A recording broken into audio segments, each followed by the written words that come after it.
Running a business? Well, there's no shortcuts for that. But growing a social following and a customer base, that part we can help with. Try Planoly. Plan out your post with intuitive drag and drop tools so you can visualize your feed in advance. Our analytics tools are like your cheat sheet, helping you learn more about your followers and when you should be posting. So yeah, growing your business. Planoly makes that a whole lot easier.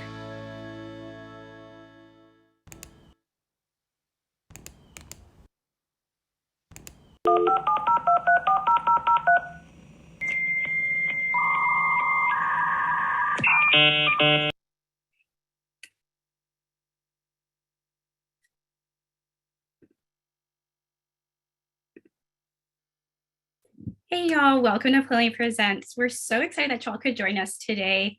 We hope you all enjoyed our little video. If you're new to Planoly, that gave us a little background of what Planoly does. So we're a social planning platform, so we can plan all of your socials. So we're so glad that you're here today to learn more about video content, because that is something that's really important for all of us to be adding to our content mix right now.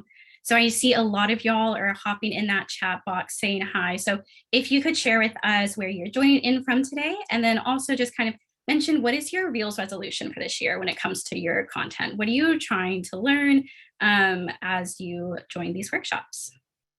Dallas, Mexico, San Francisco, awesome, Belgium.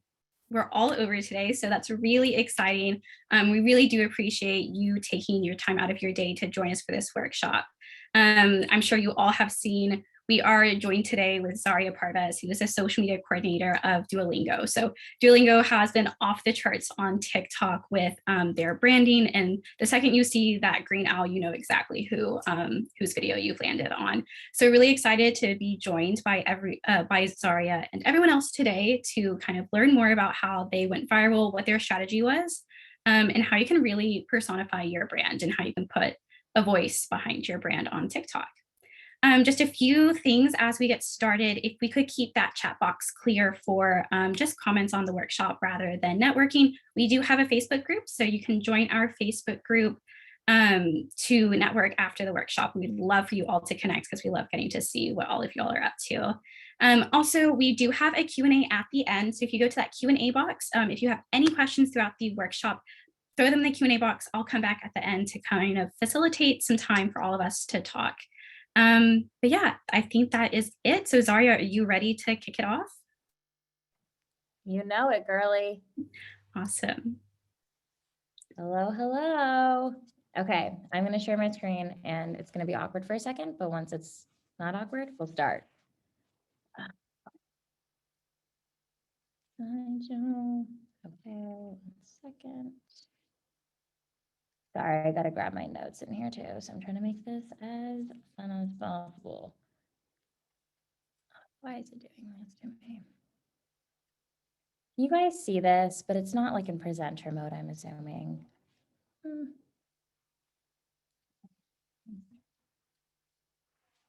Okay, you know what? We're just going to go for it.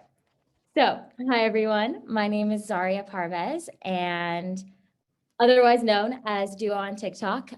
Duo is, of course, its own being, but I'm the one recording the TikToks, ideating, brainstorming, commenting, and kind of just making Duo come to life on the platform. So just some quick background about me before we jump into everything that Duo is. I actually attended the University of Oregon, Sco Ducks, if we have any Oregonians here, and was a pandemic hire at Duolingo. So I had a triple major in advertising, business, and psychology. I was just really interested in knowing what makes people tick. And yeah, and as I mentioned before, crazy green owl at Duolingo. You will often see me running around the office with a big Duo suit, working, doing all the fun stuff to make our content come to life. And we've been featured on a lot of really awesome outlets. So yeah. So far we've had over 50 viral videos, gained over 2 million followers, and I've really made a strong impact as a brand in TikTok all in 3 months, which is like really awesome to see, especially as like my first job out of college. But I really wanted to kind of give you guys some background before I set into the formula of like what we've done. I'm going to be that annoying teacher that won't give you the answers directly, but I'm just going to talk to you and you just have to listen to me because you don't have a choice. But yeah, here's kind of the story of how we got to where we are. So the number one thing that I was taught in college, and it just really stuck with me, is that to be interesting, you have to be interested. And what I mean by that is in the social world, we're literally living at the pulse of culture. And culture, it moves fast, but it also, like, I feel like we can pick up on themes pretty fast too as well, like universal themes that just occur across the board. And in the context, sorry, of a brand, the way that I think about it is like Duolingo, for example, is a very multicultural brand where obviously teaching languages, so you have a lot of different ethnicities, backgrounds, and just really awesome things that make us diverse. So as a social person, I noticed like a huge increase in K-pop and just like the love for Korean. And we teach Korean, so, you know, cool mix right there. And so something I've been recently doing is just reading a lot about like Korean fiction and Korean nonfiction, just to learn about like what it means to be a modern day Korean, but also like kids of like the Korean diaspora when they're coming over to the States or immigrating to other places outside of Korea and just that cultural connection. And I know this sounds really irrelevant to like what TikTok is and what we're doing, but it's just one example of like to be interesting and to show up for like your audience, you have to be interested in what they're doing and who they are. So I kind of just put a fun little question in here for you to think about. And maybe, I'm not sure if the chat is open, maybe you can respond to this, but what are things your brand can be interested in? And I urge you to just think about your audiences and what they're interested in ways that you can show up that maybe you wouldn't originally think to show up in. Cool. Okay, next seems very obvious, especially to the people who are all here, because this is the definition of what you're doing, but constantly just keep consuming. Read newsletters, look at viral videos, and see what other people are doing right. This was a big part of how I got to where I was, but I would also like to urge you to not just read marketing newsletters, which I know is like kind of ironic because this is like a marketing talk, I guess.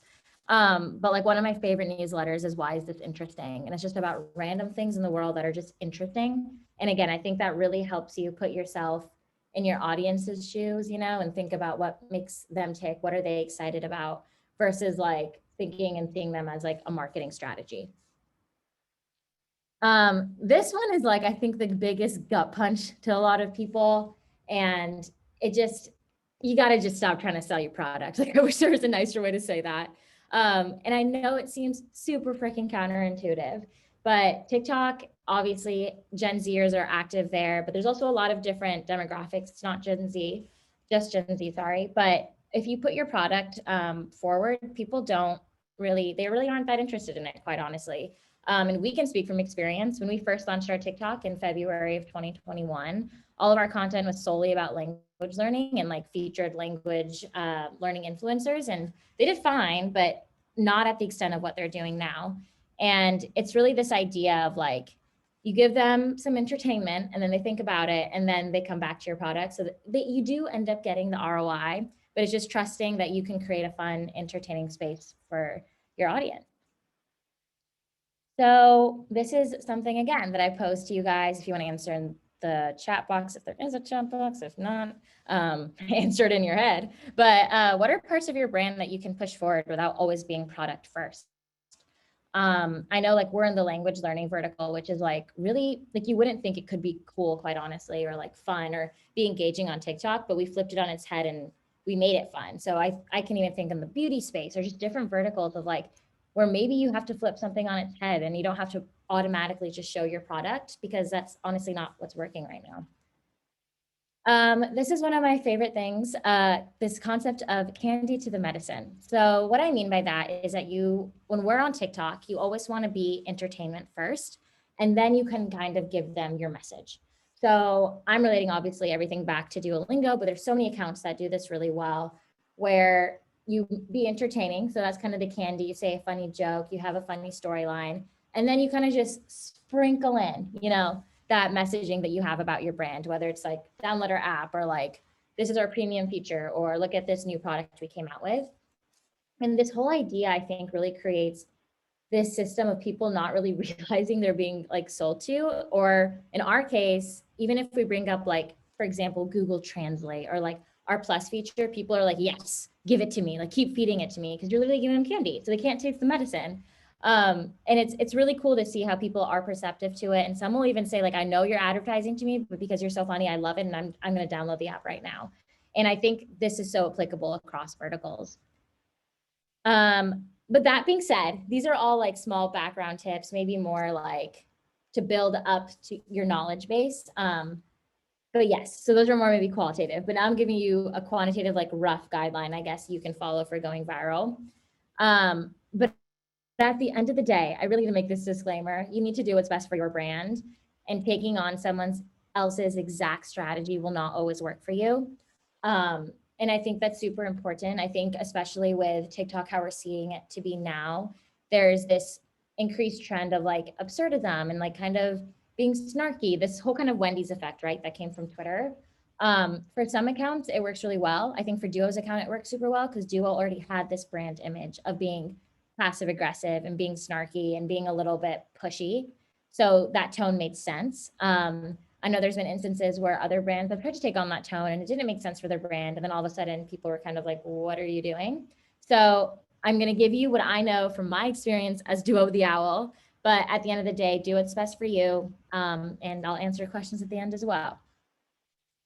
So there is this, did I skip a slide? No, I didn't. Okay, well, there's this concept known as flicker, flash, flare. And flicker content is what works well for us. And what I mean by flicker content, it's you're producing it fast. It's not really edited like insanely, and it uses trending audio. So you have a really high volume of audio that's coming out, and it's just using trending sounds and what's hot and poppin' on TikTok. So these 3 videos were some of our best examples, I think, of flicker content. They're not necessarily our most viral videos, but I think they're a perfect example of it. So cap, for, I'm sure many people know, cap means like a lie, I guess. So like no cap is no lie. But for us, we made this reference about going to do your Spanish lesson today and then calling everyone out. This was like a trending, this audio wasn't as trending then, but it was just like a trending topic of like cap, no cap. This one was like when Holy Spirit activate was a really common audio. And then another trend that was super common. So this is flicker content. All of these were produced within like 10 to 15 minutes, maybe up to like 2 videos a day. This slide was supposed to be before, so I apologize for that. This explains everything that I just said about what flicker, flash, and flare is. So as I said, flicker is super reactive, high. It's built upon that trending content. So what I just showed you. Flash is that proactive idea, and I'll get into those a little bit too, but those are like episodic content. So what I was talking about earlier with like language learning content that we initially had on our platform, that was very structured, very like influencer driven, and very like, this is language learning content for a language learning app. And then flare is like that branded hashtag challenges that you see on the Discover page. So flash content. I put this thumbs down because it didn't work for us. That does not mean it won't work for you. But flash content, again, was very edited, had our like Duolingo fonts on it, and specifically talked about language learning. For us, it just didn't do as well. And we figured out part of our strategy. If we want users to come to our app, we have to meet them where they're at. So we kind of just flipped it on our head and decided not to do flash content. That being said, episodic content is still possible, but it's hard to nail down. I'm still struggling to nail it down. TikTok's in its origin story. I'm still learning about it. But if you think your brand will benefit from episodic content, you really have to try to create like this ecosystem of character love. So the way that Duolingo is doing episodic content, I guess, is kind of building our own sitcom or something you'd want to watch within our Duo world. So we have Duo the Owl, but then who will do trending audio. And then we'll bring in like our lawyer or like our office coordinator who like now the running joke is like we mess up the office all the time. So she's always like on our back to like clean up and get things done. And it's this whole idea of like this ecosystem of like you start recognizing these people and you can use trending audio, but you can still create like this episodic, like you're furthering the story. And again, that idea of brand love. So this is our posting schedule. Again, I don't know if this will work for everyone. It worked for us, but when we first started out our account, when we had about like 50,000 followers, we were posting about twice a day. TikTok really demands a lot of content to be published, especially when you're first starting out to get that recognition. And then once you've gained enough of a following, once a day works, and maybe once every other day too. At this point, I think we're at once a day to once every other day. But that's also because we've hit that 2 million threshold. And the last point is so important. And I honestly put this there for myself too, but you got to take breaks if you're feeling burnt out. Like crappy content doesn't help anyone. And like, yes, it's out there, but like, what did you achieve by it? And I think like the number one thing that I try to like run by myself when I'm producing content is like, would I click on this? Like, would I be interested in this? And just like that, you have to be honest with yourself, I think, as well, and be like, is this funny? Is this not funny? Is this what I'm trying to, the message I'm trying to send out? Catch trends, not feelings. I was very proud of this. Okay. So I think when you're starting out your account, something we found super useful was to use active trends. So if an audio has more than 30,000 video views, I kind of consider that like as an up and coming trend. And the way that you can check like how an audio has the video views is you can click the audio and it'll show you that number up there. Again, very rough number. We've done this before and we've had a video completely flop, and we've done it before and videos were amazing. So again, it's just this idea of testing and learning. If it's a sound that keeps popping up on your personal For You page, maybe that's something that's up and coming and something you need to apply.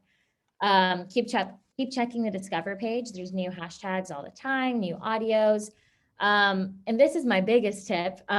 Follow another brand account that's doing well and just use the same audio for your account with your brand's POV. If you guys need help, I give you full permission to follow Duolingo's account and use our audio and come up with like a cool rendition for your brand.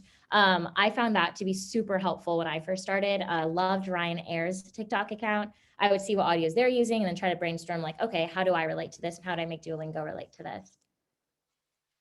So commenting strategy, I think, is also huge. TikTok really cares about community management, and it's really important to do it right. And people want to see immediate responses. Whenever I post a video, I always allow about 15 to 30 minutes after I've posted to just sit there and respond back and respond quick. And I actually learned this by not doing that once. I like posted a video and then went and just like ate lunch and wasn't paying attention. And everyone's like, where's Duo? Is he dead? Like, what's going on? And I was like, okay. So people really want to be responded to. And I think I think that makes the fun of it. Also, don't be afraid to be more casual on TikTok. I think something that we learned, and I just kind of did it, again, this whole idea of asking for forgiveness instead of permission. You don't always need to use full sentences and punctuation. I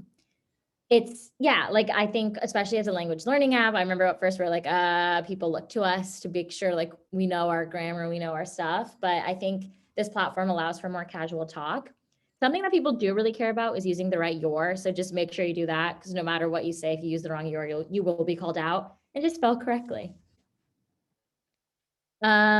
This is also another huge part of our strategy, was commenting on other videos. We try to comment on viral videos, but the reason why we do this, and I do see other brands doing this, but for us, it's very intentional. It's not just to be commenting on viral videos just to get the likes, if that makes sense, but it's more of feeding into who Duo's personality is. Duo is very pushy, always in your notifications, always following you. So that's why we do this. And that's why it's not seen as annoying to other people and other users, because that is our brand persona. I've seen other brands try to do this and people would just say silence brand or get really annoyed because it's not part of their brand persona and it just doesn't make sense. So in that sense, maybe try to comment on videos that are directly related to what you're doing or like what your vertical is. And like, even for us, if we respond to like a language learning video, that comment will go way more viral than like commenting on a random video. That being said, if you do want to comment on other videos, your comment is most likely to go viral on the video that's posted within the past 24 hours. If you're commenting on a video that was posted a week ago, it's probably not going to pick up pace just because the algorithm stops feeding that to people. Aim to comment something short and avoid being corny. I feel like everyone is calling everyone bestie now. It's over. Like, try to think of something new. And puns about your brand tend to miss. It's that same concept of trying to sell your product. Just have fun, engage with what the video is talking about. And you don't have to plug your brand in every other second, because if you say something quirky and funny and engaging, they're going to click on your account and see what's up. And yeah, your comment should just be relevant to the video. And I think that's what makes it fun. So this is probably the biggest tip I could give that I think anyone can apply, regardless of your vertical, regardless of like your influencer strategy, regardless of anything. The comments you receive on your videos are your social brief. the amount of ideas I've gotten from comments of people just saying stuff. I'm like I'm literally writing stuff down while they're doing something. I'm like, oh, this is great. This is good. This is perfect. Just look at what the people are saying and give the people what they want, because there's nothing more exciting than that. And like a reply video is a perfect concept of that. If someone has like a comment that's funny, you can use your brand and reply to them. Unfortunately, I did not include how that actually looks on TikTok. I wish I did that. But there's a feature where someone comments, you can hit reply with video, and you could do a video replying to them. It's also a great way to have just put content out there. If you're like kind of like, I don't know how to create original content 5 times a day, that's a perfect way to go about it.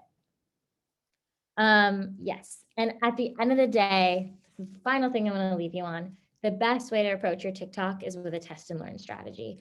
I was given the freedom because I was told to just go out there and learn and see what you can do and see how far you can push things and push the envelope. And it's led us to our success. So I just highly, highly recommend to just keep learning and testing things out there and seeing what sticks for your account, because things that might stick for you might not stick for me, and things that stick for me might not stick for you. And it's important to just have fun with it and see what happens. I still run into moments where I think it's the funniest video ever, and it barely gets like any likes or comments or views compared to our other videos. And that's okay. You don't have to make a viral video every time, but yeah, there's a lot to it. But at the end of the day, just test and learn, and it's a new platform and we're all in it together, I guess. But yeah, that is my entire presentation. I'm not sure what is the next part, just me answering questions or?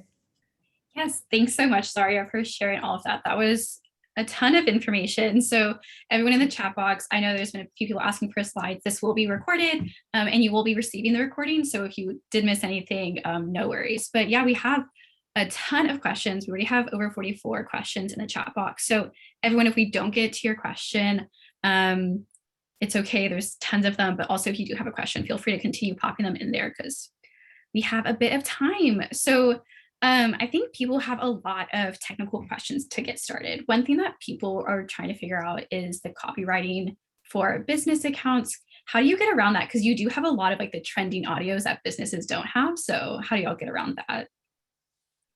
So this is a perfect example of asking forgiveness and not for permission.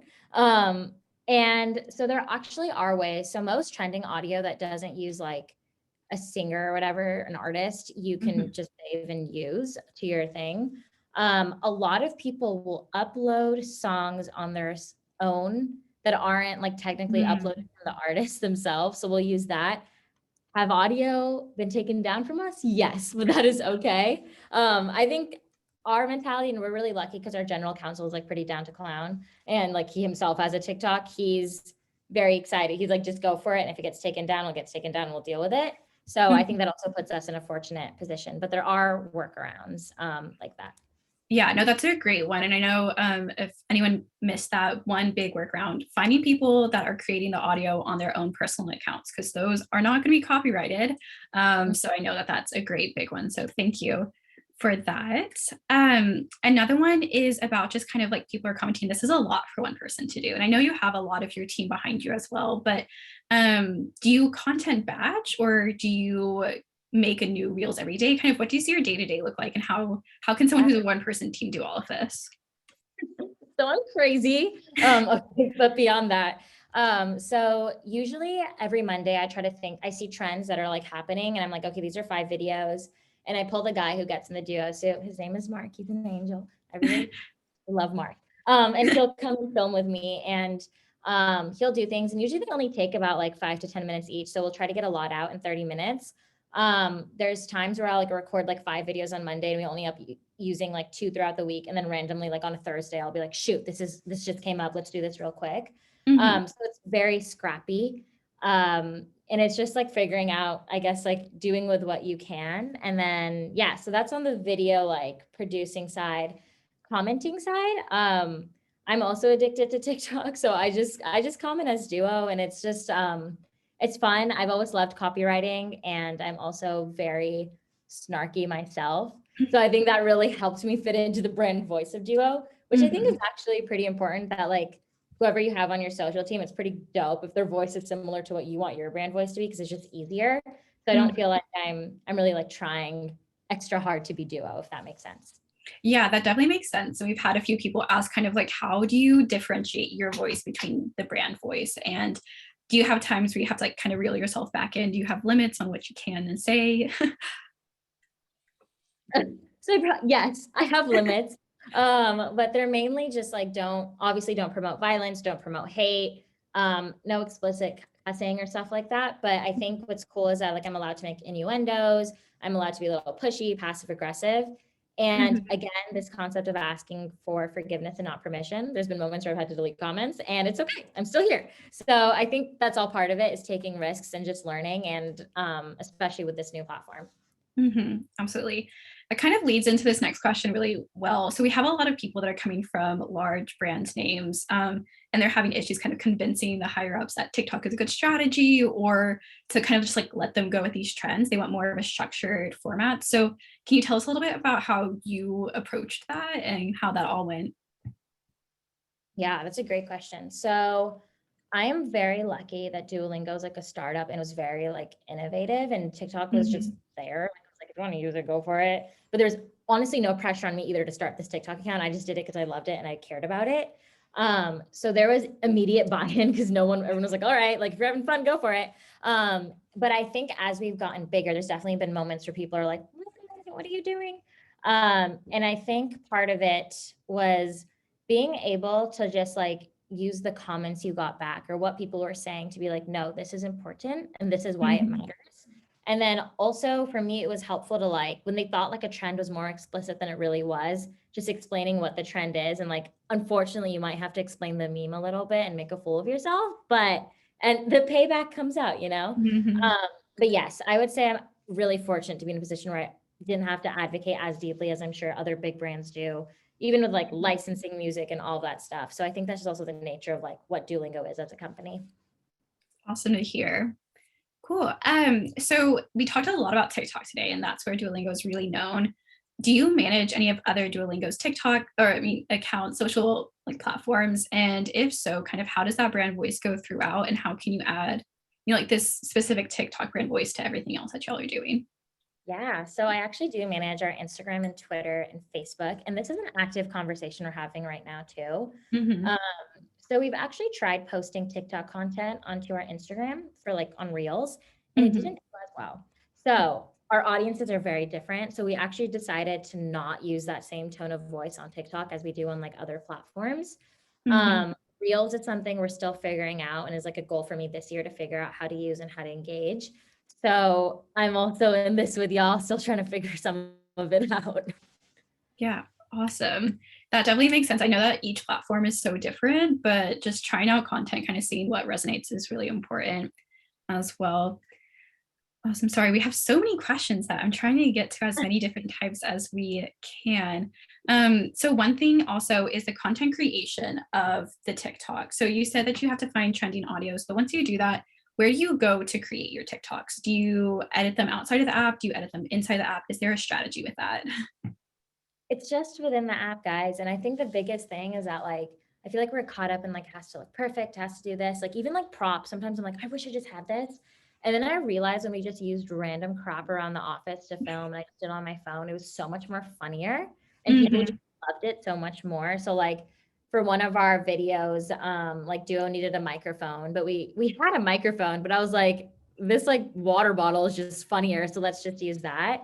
Hmm. I think like a general rule of thumb I use, and I know it's so easy to just get caught up like this content needs to look perfect, is that like if you're laughing and in your gut you're like this is funny, it's probably going to perform well. And I'll be Hmm. honest, there's videos I put on Du's account where I'm like I'm not really laughing that hard, it's not that funny, and it didn't perform well. And Hmm. it's just trusting your gut too and just making do with what you can have. And like at the end of the day, Duo has spent $0 on TikTok. We have not done any paid advertising. It's just been me Hmm. and Mark just having fun together, and like that's also part of our brand. Like we make language learning fun. And I think that's hope for small businesses or people who don't have a big enough team or feel like they can't afford an agency. Just go for it and see what happens and see what sticks. Yeah, so that's actually a great way to talk about this. One person they asked, so they're a small team, and if they try to make their face or one of their employees' faces the brand, what happens if they leave? Do you have any like strategies on how you can create a brand voice that doesn't actually make making someone's face the brand? Yeah, so I kind of have a funny story about this. And this was something that we worried about too, because like our social team is literally just like me and my boss, but she like spends most of her time doing like US marketing stuff in general. So our thing was like, if I go on PTO, like what's gonna happen? So funny enough, I went to South Africa right when this new variant came out and I got stranded in South Africa, which was great. So there was like no duo content or like, but anyways, we come back and we actually created this entire like storyline about like why Duo was gone, and people loved it and ate it up. And I think that's something that it's just like it's about exercising your creative muscles and doing with what you can with what you have. So I think just having stories about it, if like an employee leaves that doesn't do it and you need to like bring a new face to the brand, talk about it, be authentic. People just want like real knows real, and they're cool with it. And that did I answer half the question? What was the other half? Yeah, Sorry. just kind of like how do you like if you don't want to make someone the face of the brand, how do you still personify like the product? How do you still make like a brand voice without like having an actual face? Yeah, so this might answer this question, it might not, but I'm sure many of you guys know about Ryan Air on TikTok, and they're awesome, but like they obviously can't put like a plane in the middle of like, their content the way that we can with Duo. So they just do like the eyes and mouth filter, and so many brands are doing it, and I think it's so fun. Like I know Ocean Spray does it with like the cranberry. Like you could like, it's just like a cranberry, but they put an eyes and mouth on it. I think that's a really easy way to start personifying a brand that you think maybe doesn't have like this figure or person. Awesome. Yeah, and so we talked a lot about like products, and I know that Duolingo, it's an app, so it's kind of is a product, it's a service. But what do you say for people who have more B2B or have more service-based companies? Like, do you have any way that they can also kind of create this strong brand voice to where you know that it's like this restaurant or it's this office that's doing this? Yeah. So Shopify is like one of my favorite accounts as well. They're very active on Twitter. I Mm. believe they're B2B, but they do an awesome job. And I think the end of the day is we get so freaked out about like what our actual product is that we kind of forget that the main like point of TikTok is just to entertain. Like, let's be real, guys. Like the language learning app, like it's cool, but like you would not expect that to be like the hottest, new, sexiest thing like on TikTok. And I think it's all about this idea of just like being entertaining and finding a fun brand voice. And I think a B2B brand can do that. Shopify is an amazing example of that. Like I would check out their TikTok and stuff for inspiration. Awesome. I love that example. So another technical question that came up, does Duolingo use hashtags? And if y'all do you have a hashtag strategy? Is there anything around that? Yes, so we do use hashtags. And again, that was testing and learning and figuring out what works. Mhm. There's specific hashtags that I think that work for brands, and it just depends on what your brand is. Like for us, we never use the hashtag FYP. Like that's like a big myth that'll push you to the For You page. It actually doesn't, and actually puts you in this like huge saturated bucket. Okay. But we just use hashtags that relate to like what our video are. And it's also like a fun strategy we did. We started just like hashtagging Dua Lipa every time because that's part of our story. So even if like the video didn't make any sense to have Dua Lipa in it, people started picking up on that in the comments.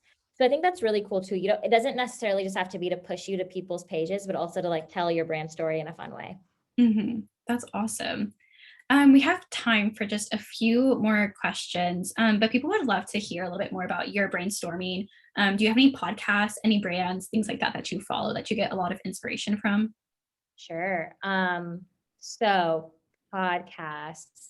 Okay, this is embarrassing, but I have this really bad habit of like listening to things and reading things, but I read like on a Kindle and listen on my phone. So I don't actually know the names of the podcasts, but I can give you the content. Like Emma Chamberlain has this amazing podcast. I think it's just random stuff she says, but if you type in like Emma Chamberlain podcast, it'll come up.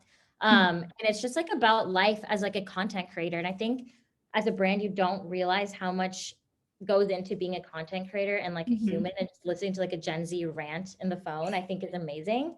And I tend to stray away honestly from marketing podcasts because I think it puts me in this bubble of like marketing and not thinking so in depth about like who these people are as people. So that's huge. I always try to read Obama's like book list because those are like the hot up and coming books. Love The Vanishing Half. Y'all should read that. But it just gives you perspective about like the people, like the lives people are living and like how you can connect with them. And then there's this book called Junior, which is really good for young talent about just like copywriting and just being young in the advertising marketing industry that like helped me a lot.